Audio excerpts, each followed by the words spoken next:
you. Well, today I told you I was going to be talking about, I jokingly said the F word for feminists, you know, but on the serious side, if those of you on social media following on Facebook, if you have been following, you realize there's a trend, you know. There's this group of dynamic young women, very charismatic, who call themselves the Dem Ministries.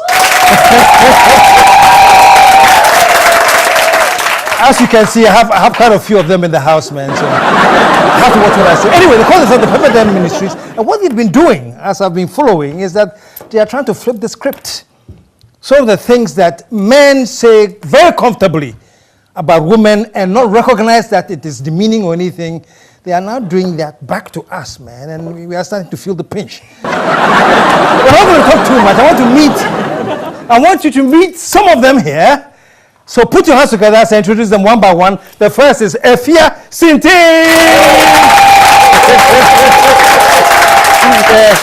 Yeah. Okay, Efia. All right, welcome to the show. Thank you. You feminist. My next guest is Dr. Amma Opoku Ajima.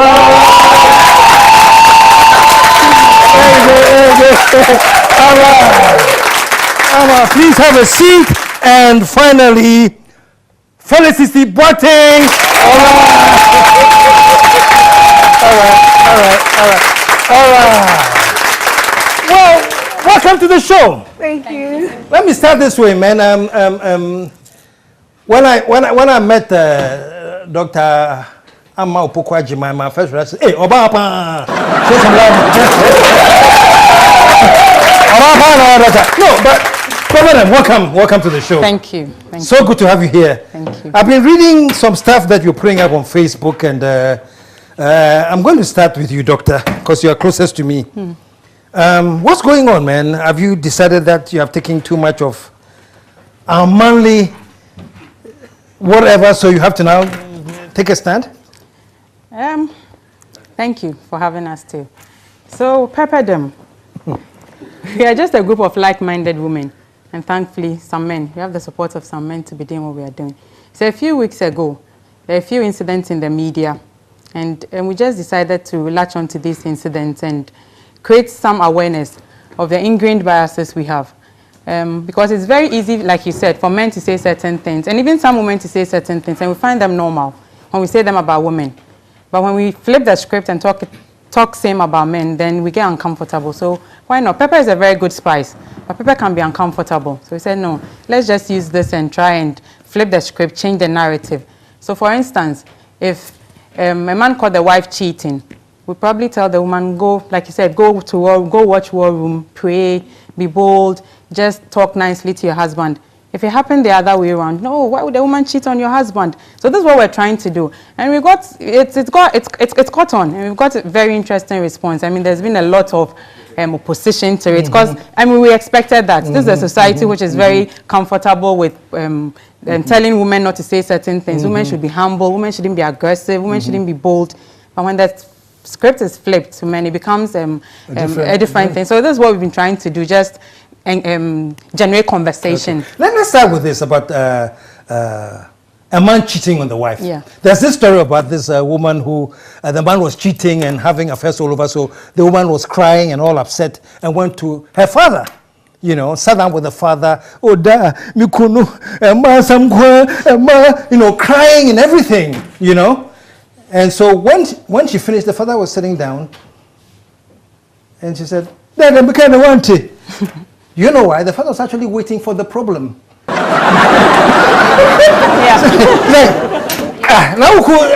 Today, you know, so you're Bema. Bema, they say, sir, I'm waiting a wood. You know, so this is what you're saying, that when is a woman, she has to accept it and understand it and go through it. Yeah. But when you flip the script and there's a man, we don't accept it. Yeah. So what are we going to do about it, Felicity? Well, at the moment, we're using like social media primarily to have these conversations where it's making people feel uncomfortable, but it's important because we say these things and we think these things unconsciously because we've been socialized to think that it's okay for a man to cheat, but it isn't okay for a woman to cheat. A woman has to be in the kitchen. When you're married, the woman takes care of the home. you know, and we don't think about these things. So we're trying to use social media to point out how flawed these things that we think subconsciously are. And people don't want to be confronted with these truths because we're all, a lot of men don't want to be confronted with it because obviously there's privileges that come with this society, and some women also enjoy the privileges that come with being in this society as well. So they also give us opposition. Before I come to you, Felice, let me ask you this question. It's been said that, oh yeah, don't mind these bourgeois women, you know. Now that's why I'm a doctor. Instead, we're not talking. About their own, you know, like you said, this is the tradition. This is what you're up against. How long? First of all, do you think it's just a middle class thing? No, it isn't a middle class thing, and we have to, even the thing, people are using the word middle class like it's a negative thing, but the thing is, even if we are middle class, which I'm not saying that we are, even if we are, we're using our position of privilege to help others. And there's middle class women going through this issue. This issue transcends class. Yeah. It isn't about class. There's elite women who who are rich, and they're still faced with these same biases. There's women in positions of power, and still they're treated differently than they would be if they're men. So it isn't a middle class thing. It's a gender thing, and it transcends class. So the class issue is neither here nor there for me. Okay. Afia, one of I don't know, the thing that I think that you'll be up against most is the Bible. KSM say, right? Yeah. Even the Bible says. Do you come across that, and how do you counter that? Okay, so the thing with the Bible is that I think that much of it is about the interpretation of what has been said in the Bible. Because if God, I mean, the argument is always that women are an afterthought because the man was created before the woman. I don't see how that is interpreted to mean a woman is the afterthought. And based on the fact that she is the afterthought, she has to succumb to anything that society throws at her. Now, I'm a Christian. I mean, you know this. I always say that much of the problem shouldn't be religion. I see people making that argument a lot on social media. That, I mean, how can you be a Christian and even be a feminist? One, the issue about misinterpretation. Then two, I always say that, look, even if you took away Christianity, you took away Islam, you took away Judaism, Jewish religion, whatever, the problems will still persist. So it really hasn't got to do with religion per se. It is the individuals, the human institution that enforces these narratives such that, you know, the Bible is used as some kind of shield for the many flawed narratives that, you know, the society perpetuates. Yes. I'd like to add on to that. So it's important to know the Bible was set in a certain culture, in a certain society. And in the Jewish culture that the Bible was set, it's a very patriarchal society. Men were seen as, women were seen as an afterthought, honestly, really. So it has to be the man before we talk about the women and the children. So it's important to realize where the Bible is coming from. I'm a Christian as well, and I believe the Bible to be true. But it was written in a certain era, in a certain time. And we can't lose sight of the fact and say, just because the Bible says that, even today, everything applies, per se. It's progressive. You have to be progressive. If we're dealing with the Bible, we probably wouldn't be using the internet. It wouldn't be on your show. In the Bible, there were no cameras, there was no internet, nothing like that. But so it's a progressive society, and we have to take note of that. Yeah, please. And even using the Bible, especially the Genesis story, so animals were created before man. Does that mean that man is an afterthought and the man should succumb to animals? It becomes very ridiculous when people make these arguments because they're not even using the text properly and they're choosing the things that apply to them, because as Christians, I'm a Christian as well, and we pick and choose the things that suit us. If you look in the book of Exodus, there's places where they say you shouldn't use clothes that have 2 different materials. But we're here using clothes, one's cotton, bits polyester, we're mixing everything. So how are we picking and choosing which parts we want to still enforce and which parts we're rejecting? How many Christians still celebrate Passover, even though it's in the Bible that we should be, but we're doing Christmas, Easter, you know, so it's the thing is, we say we're Christians, but we want to pick and choose the things that suit us in order for us to perpetuate the things we want to perpetuate. Show some love, man. Show some love, man. Right, okay, putting Christianity aside and religion aside, tradition, even traditionally, you're up against a lot, you know. And I know that somebody on your platform, when there was a little bit of a tiff between Manasseh Azuri and Paul's reaction, you know, typically that was okay, you know. But if there had been 2 women, would have said, women can never together. Women are their own worst enemies. Oh. So I realized somebody flipped the script on Facebook. That's what started.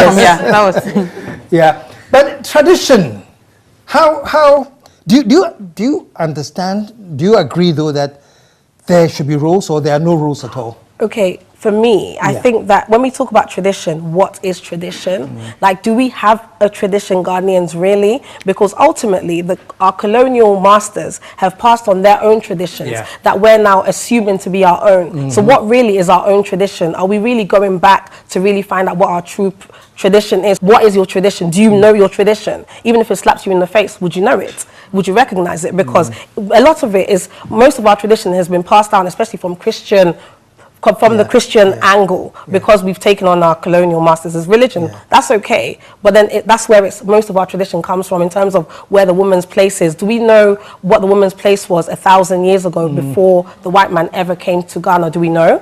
Well, what I know is that women were not supposed to take on their husbands' names, especially in Ashanti. Exactly. If it's or the Ekwia, that's what you use in a marriage. Exactly. But the Europeanization said you will now become the missus. Yes. So even traditionally, I hear you. It's not all that. It's not as clear cut as we think it is. Yeah. And in terms of, we're going to face the opposition, but the thing is, at some point, there was a tradition to have a slave. But we don't have slaves anymore. So traditions can be changed and they are progressive. So as society changes, we realize the things that are wrong and we move away from them. We don't just use the argument of tradition to stick to wrongful things. So tradition cannot be if you said to someone 100 years ago, you can't own a slave as bad, he'll say, what are you talking about? But now, he knows that it's wrong based on society. Laws have changed, everything has changed in line with it. So society has to kind of drive tradition. We have traditions, but we have to reshape them as society changes. And Yaa Asantewaa lived in a time which was and she took up the mantle when the men couldn't. So if she chose to stay in her position and as a woman and stay in her subordinate place, then we wouldn't have fought against the British at the time. Get up, man, get up. Yeah, go ahead. I also wanted to add, I think when people speak mostly of tradition and traditional rules for women, most of the time they are speaking of marriage. And I mean, so in a marriage, you're supposed to do this, the man is supposed to do that. And I think our advocacy, and even feminism advocacy in general, shouldn't be limited to marriage. In marriages, you do what works for you. But there's a broader issue of women issues. There's rape, there's sexual harassment, there's getting more women into sciences, there's the unequal pay gap, and all these things. So if the conversation is limited to marriages, we are just limiting ourselves. There's a broader issue we can talk about, and just leave people to do what works for them in their marriages. Absolutely. It is the message they do not like. They don't like the message. They don't like the fact that, well, the message has changed your narratives. Women are not supposed to be bound by social narratives. That is all we are saying. We're flipping the script. We're saying that just take a look in the mirror and see. If it doesn't look good to you, if it looks very ridiculous, then that narrative shouldn't have existed in the first place. That is what we're saying. So I think that, well, with all the backlash and all the, it's your tone, it's your tone, it's your tone, I think that people actually need to start listening to the message, because there are actually people who are getting the message. That's the reason why we don't have the whole world coming at us, because there are actually people whom our messages have resonated with. There are men who totally understand where we're coming from. So really, it has nothing to do with the tone. If you really want to listen to the message, you will listen to it. It is about, it's the intention, it's what you have inside. The man in you that actually wants to listen or decides to refute everything. So, yeah. All right. We're going to take a short break. And when we come back, we're going to be joined by Dr. Louise Carroll. And Fia, you're going to be taking leave? I hear you have a board meeting to attend. board meeting. Board meeting. That's just a joke, folks. We'll take a commercial break. We'll be right back. It's gonna get sweeter than guinea fowl. It's the KSM Show.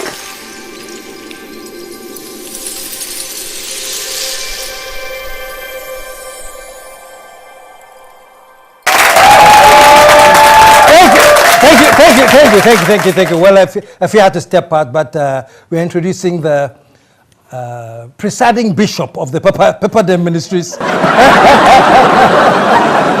your hands together. I'm just joking. She's just a member of the Dem Ministries. Show some love for Dr. Louise Carroll.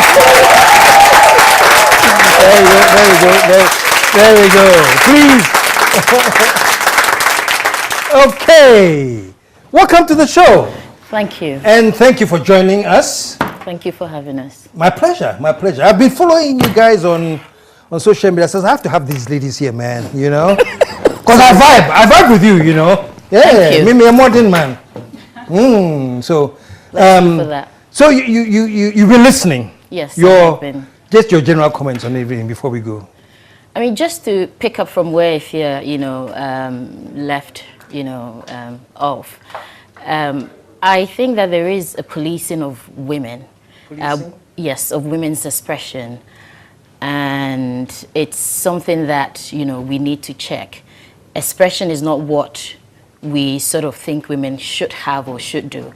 So if you're a woman, if you talk, because we even have something that we say, a lady is supposed to be seen and not heard. So these are all gendered tones, saying that as a woman, silence is your best virtue. But I think that shouldn't be the case. A woman can express themselves. And there is also, a gendered attribution when it comes to the attributes or qualities that women and men express. So for instance, we have, Countryman Songo, we have Captain Smart, we have all these vociferous, aggressive male talkers on our screens. We can flip the script again and ask, if it were women doing that, what would we feel about it? What would we say? Would we cringe or would we not?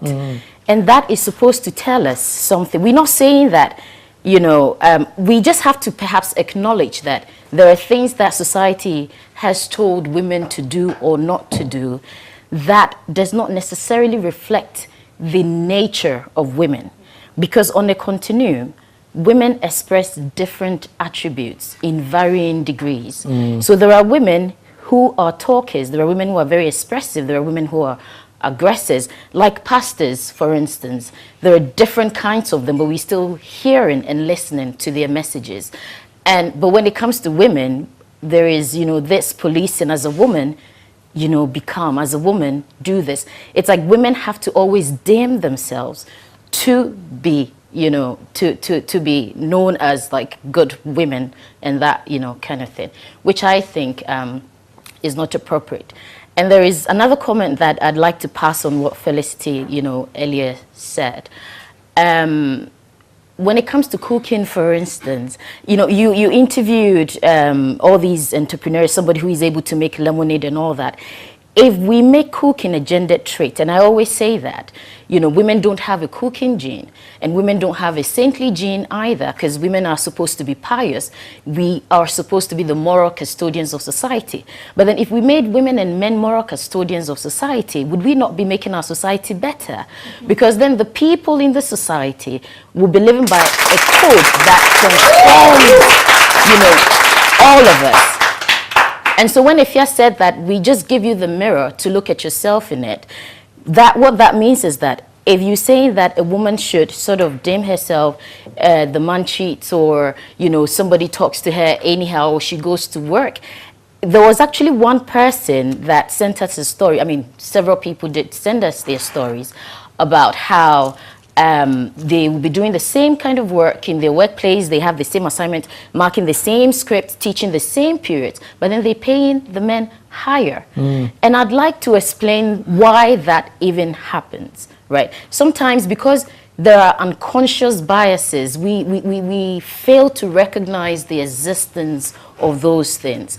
So for instance, we feel that men have more responsibilities than women. And so when you meet an employer, that person unconsciously is probably, thinking that as a man, well, we can pay that person higher. As a woman, well, maybe somebody else is probably even taking care of you. We sort of trivialize women's agency. We trivialize the fact that women have roles, they have responsibilities, they are people, they are with passions, they are with, they express, themselves as well. And so, I mean, just to sort of wrap it up, I think that I was even making the point about the entrepreneurs. Somebody making a lemonade. If we say cooking is just a trade for women, if it's not a skill to be learned by all, somebody wouldn't be the entrepreneur that they are today. Somebody wouldn't be the business person that they are today. And this is perhaps a man whose parents, taught him something different. We're just saying, if you have a boy, as in a son, and you have a daughter, just don't, everybody has a unique personality. They express different things. They may like different things.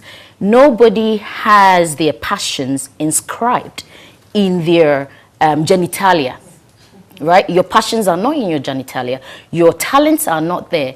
It's not necessarily, you having breasts that makes you want something or not want something. It's not about that. And this is fact, right? It is fact. So all that we're saying is that there are things that affect women, and it's not everything that is verbally communicated, because there are non-verbal communications as well in our interactions with women. These are all codes, biases ingrained, And so we just saying that if you have a son, if you have a daughter, just treat them first as human beings, because we think that, treating women and men equally in the right sense of the word, because we're not going into that today, is just common sense, right?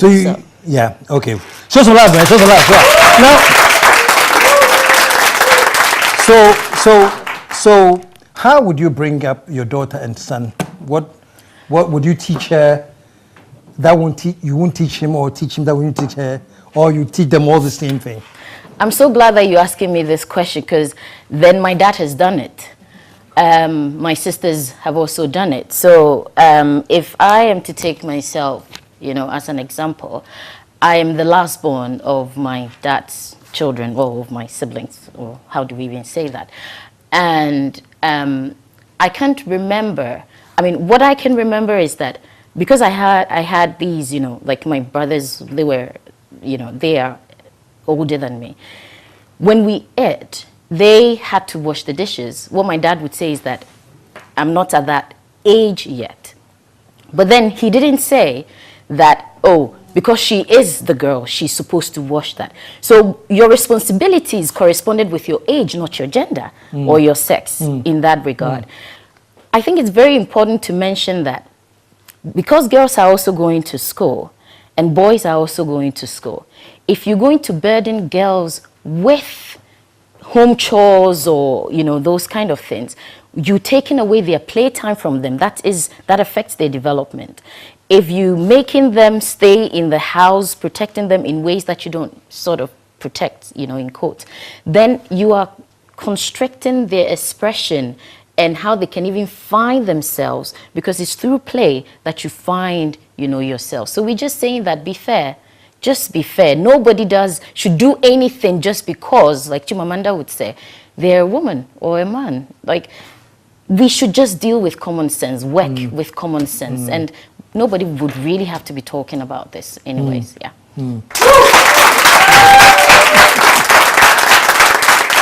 I wanted to say something in addition to, so about raising your kids. I have a son, so, I'll raise my son to know that there's nothing that he should do just because of his sex or his gender.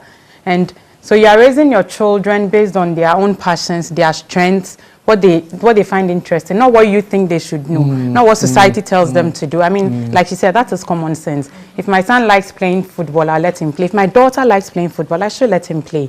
And I mean, cooking is a life skill, cleaning is a life skill. My son may never marry. If he marries, his wife is not supposed to be cooking for him all the time. So yeah. And even before he marries, he would need to eat. So he needs to learn these things. And I have a son, and he's much older. And you see how, even from school, the type of books that they read in school, which says, mommy is in the kitchen, Ama is next to mommy, Kojo is with his friends playing football. So the brother is out playing football, and the daughter is at home cooking. And they teach these. So at home, I'm having to unteach him these things, and we're constantly having conversations where we'll say, "Oh, but she's a girl," and I have to explain why being a girl should never be the reason for anything. And where women and females and males are exactly the same. So you have that battle because he's learning this from school, and we live in a society which is very patriarchal, and where roles are very assigned. They're very assigned. So you have to constantly teach them, and we're just saying that we have to teach if the adults don't learn, who will teach the children? So that's why people say, "Oh, you're just on Facebook," and by the responses we received and the type of position we received, it even reinforces the fact that we need to be on Facebook, because we think that educated people don't need this. They need it the most, because some of them hold such entrenched positions, and they'll use big grammar to justify their entrenched positions. Okay. No, but it's interesting saying this, because I think to wrap it all up, even I am guilty, because I remember when my kids were much smaller, and my daughter loved to wash the car, So whenever I saw her washing the car, I'll call my son and I would turn on my whole car. No? It's like, why are you sitting down letting the, but these are things you don't even think about. Very unconscious. Very unconscious. You're programmed to think that, Exactly. no. And there are men who have first, what would that be? Their first children or child is a girl, and they have problems with that. They're wondering, how can I pass on my name, my legacy?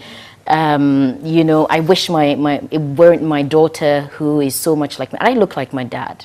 I mean, when I was young, everybody said he should put a ring on my finger, and they wish it were their son who was this energetic person, but then it's your daughter showing those signs.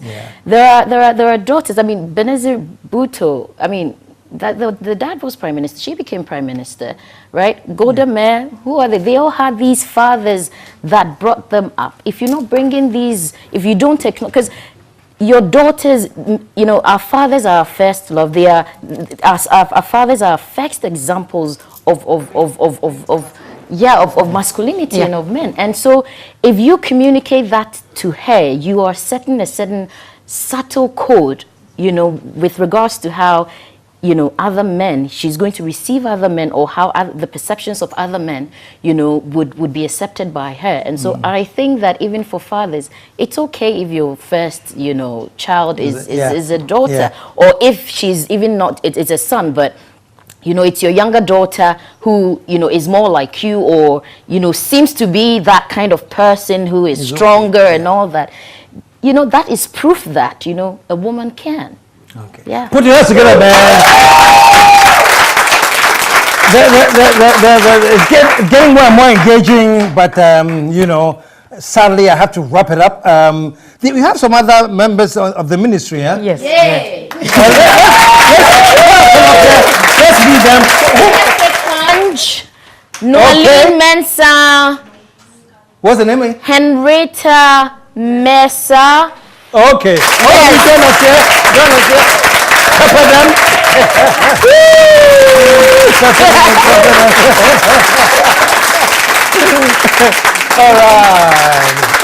All right. Show them some love, man. These are from the Dem Ministries, and the discussion is very, very important, man. Of guys, I know we resist a lot because that's how we were born. That's how we were bred up. That's how we were brought up. A man shouldn't be making these mistakes, you know. But no, we have to start understanding things. So thank you for flipping the script and making us aware, because we have to be. This is 2017, and you know, things must change. Show us a lot one more time. And stick around, we'll be right back. If you're having as much fun as I am, stay tuned. If you're not, you need deliverance. We'll be right back.